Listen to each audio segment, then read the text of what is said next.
안녕하세요. 테크가 즐거운 이테크입니다.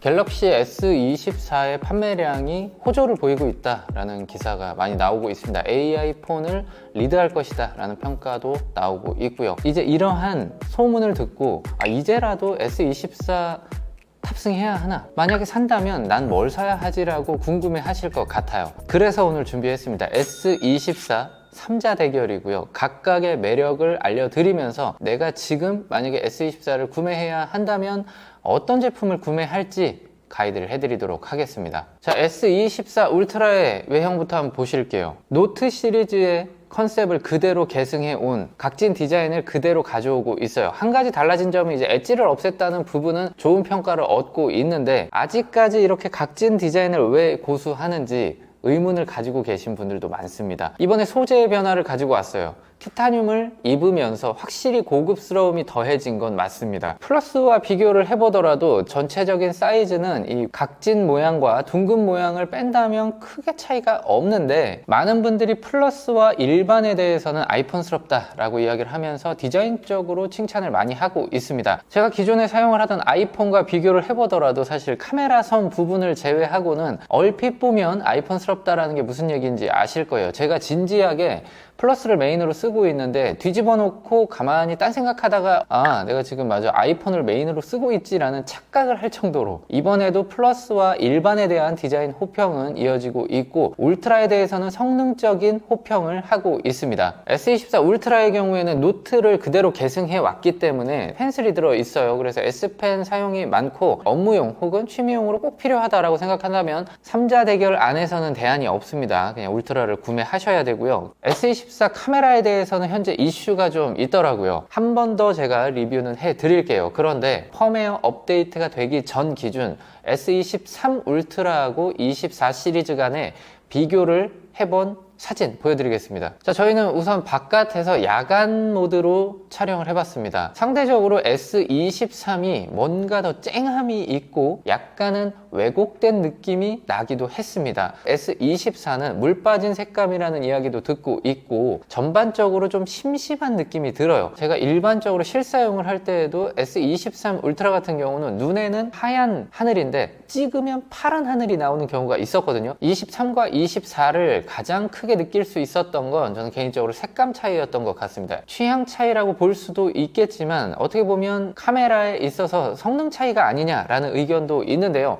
펌웨어 업데이트가 된 후에 확실히 알 수 있을 것 같네요. 이번에 24 시리즈로 오면서 광학줌 배율이 바뀌었어요. 5배 줌이 들어오면서 10배 줌이 없어졌죠. 그렇다 보니까 5배 줌으로 들어갔을 때는 24 울트라 쪽이 디테일함이 좀 더 있었는데요. 100배 줌까지 확장을 했을 때는 23 쪽이 약간 나은 거 아닌가 라는 느낌이 들었습니다. 24 시리즈끼리 간의 비교를 보시면 카메라를 대는 순간 울트라 쪽이 다르다라는 느낌이 확 들었고요. 인물 모드의 경우는 24 울트라가 낮긴 하지만 전반적으로 일반과 플러스도 괜찮다라는 생각을 했습니다. 여러분들이 일상을 담는 데에는 24 시리즈 일반과 플러스로도 부족하지 않으실 거예요. 그런데 망원 렌즈를 주로 쓰시고 조금 더 디테일함을 잡고 싶다라고 한다면 울트라 쪽이 우세합니다. 자, 이번에는 충전 테스트를 해봤습니다. S24 시리즈가 충전에서 끝나누기가 있어요. 일반은 초고속 충전 1.0, 플러스와 울트라는 초고속 충전 2.0이 들어가 있습니다. 디테일한 스펙으로 따지면 45W급 충전 속도를 가지고 있고 25W급 충전 속도를 가지고 있습니다. 수치상으로 봤을 때는 사실 엄청난 차이인 것 같은데 제가 실제 테스트를 해보니 그렇게 큰 차이는 아니다 라는 말씀을 드리고 싶어요. 물론 있는데 안 쓰는 것과 없어서 못 쓰는 건 다른 개념이긴 하지만 전체적인 충전량이 다르기 때문에 초고속 충전 2.0이 필요 없다라고 생각할 수도 있는 거예요. 4000mAh를 충전하기 위해서는 초고속 충전 2.0의 실력 발휘를 할 수 있는 영역이 너무 적기 때문에 차라리 빼고 가격을 낮췄다 라고 생각을 할 수 있는 지점인데요. 제가 실제 테스트를 해보니까 0%부터 100%까지 충전되는 데 있어서 울트라가 가장 빠른 시간에 충전이 됐습니다. 1시간 10분, 1분 30초 정도 차이를 두고 플러스가 충전 완료가 됐습니다. 일반 같은 경우는 울트라 대비해서 7분 30초 정도 늦게 충전이 완료됐는데 자, 여기서 한 가지 생각해 볼 지점이 있습니다. 30% 정도에서 60%까지만 초고속 충전을 사용을 해요. 그러다 보니까 앞에서 충전되는 속도가 부스팅이 되고 플러스와 울트라는 빠르게 충전이 되지만 90% 이상으로 넘어갔을 때는 고속 충전 그리고 일반 충전으로 넘어가게 됩니다. 그러다 보니까 점점 차오르는 속도가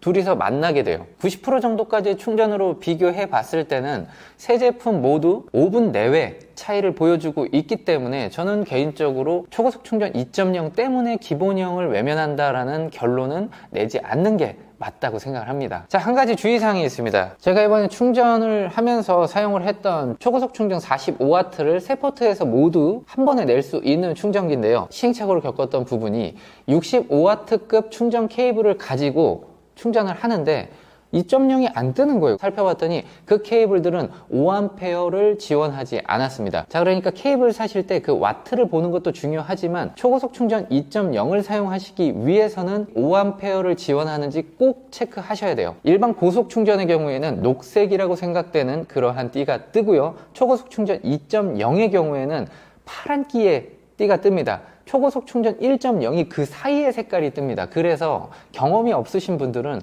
보면서 녹색이 아니니까 초고속 충전 2.0인가 보다 라고 생각하실 수가 있는데 꼽자마자 보면 초고속 충전 2.0의 경우에는 안내 멘트가 뜹니다. 그 부분을 꼭 확인하시기 바랍니다. 자, 이번에는 러닝 타임도 한번 봤습니다. 최대 밝기로 놓고 3D마크 익스트림 테스트도 돌려봤고 일반적인 영상도 테스트를 해봤는데요. 플러스하고 울트라의 경우는 결론적으로 크게 차이가 나지 않았고요. 아무래도 용량 차이가 많이 있기 때문에 일반과 플러스의 경우는 의미 있는 차이가 발생했다는 점 기억해 두시기 바라고요. 본인이 배터리 타임에 대한 걱정이 많이 있다, 사용량이 많다라고 한다면 플러스 이상급으로 가시는 걸 추천드릴게요. 다음은 엑시노스 2400과 퀄컴의 스냅드래곤 HN3 성능 비교를 해봤습니다. 3D마크 익스트림 점수를 보면서 저는 발열 체크도 같이 해봤는데요. 최대 피크 온도가 한 2도 정도 안팎으로 차이가 나는 걸 확인했고요. 생각보다는 큰 차이가 나지 않았다. 자, 그리고 S24 시리즈에서 가장 많이 궁금해하실 부분이라고 생각해요. AI에 대한 기능인데요. 자, AI 기능이 온디바이스로 탑재됐다라고 홍보를 많이 했고 많은 분들께서도 사용을 하면서 저 기능은 신기하다, 편리하다라고 평가를 하고 있는데요. 온디바이스 AI의 경험이 상당히 좀 신선하긴 하더라고요. 제가 개인적으로 가장 신기했던 부분은 웹브라우징에 들어왔을 때 예를 들어 뉴스를 보신다고 생각을 해볼게요. 기사 내용을 보다가 이 아래쪽에 보세요. AI 버튼이 생겼어요. 요약을 할 수가 있고 번역을 할 수가 있는데 일단 요약을 한번 눌러볼까요? 그러면 기사 내용을 알아서 요약해서 보여줍니다. 어떠한 내용들이 있는지 간단하게 요약을 해줘서 시간적인 여유가 없는 분들에게 굉장히 편리한 기능이라고 생각해요. 번역도 할 수가 있습니다. 지금 이게 원본이고요. 영어로 번역이 됩니다. 이 속도가 엄청나게 빨라요. 기존에 저희가 파파고든 어떤 서비스든 번역을 하려면 다 긁어서 갖다 넣고 거기서 이제 본 거를 다시 확인해야 되는 그러한 번거로움이 있었다면 확실히 없던 기능은 아니지만 편리하게 만든 건 맞다. 그리고 이렇게 해놨기 때문에 많은 분들께서 쉽게 접근할 수 있게 해줬습니다. 서비스에 의미가 있다는 생각이 들어요. 아무리 좋은 서비스여도 알려지지 않으면 접근하기 어려우면 못 쓰는 건데 지금 이렇게 그냥 여러분들께서 실시간으로 늘 사용하던 웹브라우징 안에 이러한 버튼 하나가 추가돼서 쓸 수 있다는 점은 호평받을 만한 일이라고 생각해요. 자, 그리고 통화를 하고 있다 보면은 통화 어시스트라고 나옵니다. 얘를 누르면 텍스트 통화도 할 수 있고 실시간 통역도 할 수가 있습니다. 해외에 계신 분들과 통화를 많이 해야 하는 직업이 있거나 지인분들이 해외에 많이 있다라고 한다면 이런 기능은 상당히 편리한 기능이라는 생각이 듭니다. 자, 그리고 AI 기능에서 굉장히 신기한 기능입니다. 자, 보시면 이렇게 객체를 이동시킬 수가 있는데요. AI 버튼을 누른 다음에 사람을 길게 클릭하고 있으면 옮길 수가 있어요. 그럼 이렇게 바꾼 다음에 생성을 누르면 이미지를 옮기고 가운데를 채워줍니다.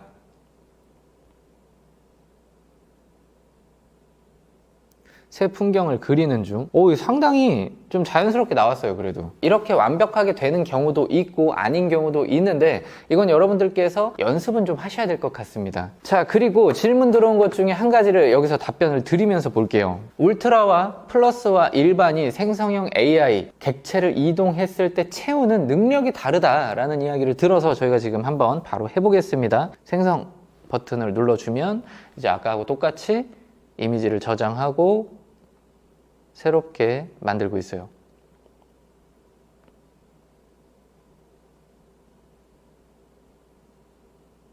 자, 그러면 이번에는 옮겨진 객체를 다시 제자리로 한번 돌려놔 보겠습니다. 세 가지를 동시에 해볼게요. 생성을 눌러 보겠습니다. 동시에 진행이 되고 있고요.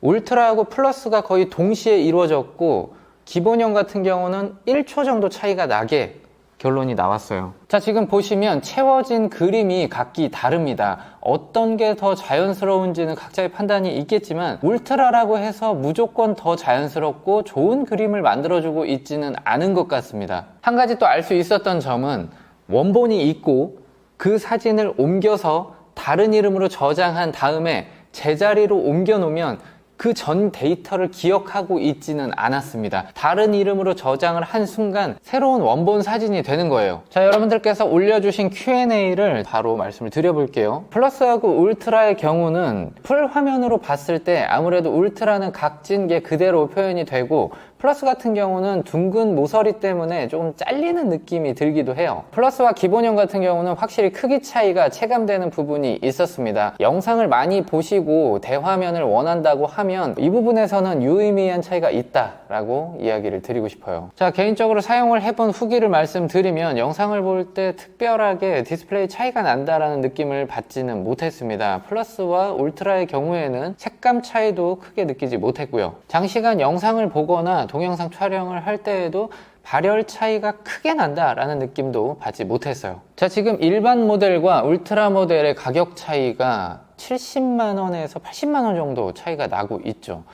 개인적으로 이 정도 값의 차이가 나냐라고 묻는다고 하면 아니다 라고 말씀을 드리고 싶은데 있고 없고의 차이가 있기 때문에 이어서 평가를 하기가 어려워요. S펜을 꼭 써야 한다고 하면 울트라를 쓸 수밖에 없잖아요. 그리고 카메라를 많이 써서 나는 광학 5배 줌을 잘 써야 하는 어떤 포지션에 있다라고 한다면 그것 또한 차이를 매길 수가 없어요. 자, 그런데 그냥 유튜브 보고 카톡하고 일반적인 사용 패턴이라고 한다면 기본형을 선택하시고 그 한 70만원 정도를 다른 데 쓰는 게 맞지 않을까라는 생각이 들어요. 자, 하지만 기본형의 크리티컬한 단점, 램이 8기가라는 점. 지금 삼성에서 7년 동안 판올림을 해주겠다라고 이야기를 했어요. 7년 뒤에도 8기가를 쓰고 있는 S24 기본형. 원UI 그때 되면 몇일까요? 9 내지 10 정도의 버전이 올라갔을 텐데 버벅이지 않을지 걱정이 많이 되고요. AI 기능이 점점 업데이트가 많이 될 텐데 가장 걱정이 되는 지점이에요. 그래서 기본형을 구매하시는 분들이라면 그 램에 대한 생각은 냉정하게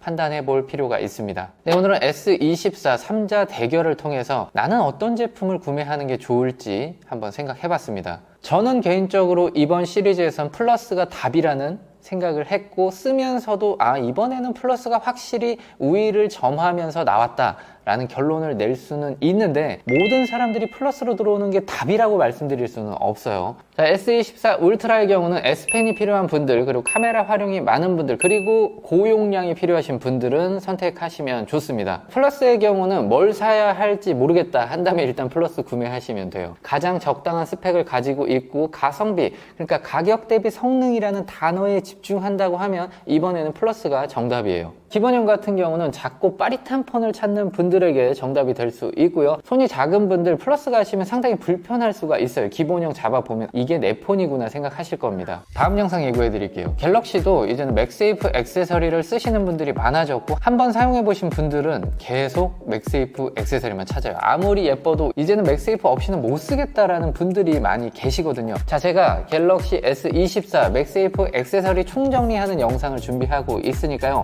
많은 기대 부탁드립니다. 네, 오늘 영상은 여기까지 하도록 하겠습니다. 감사합니다.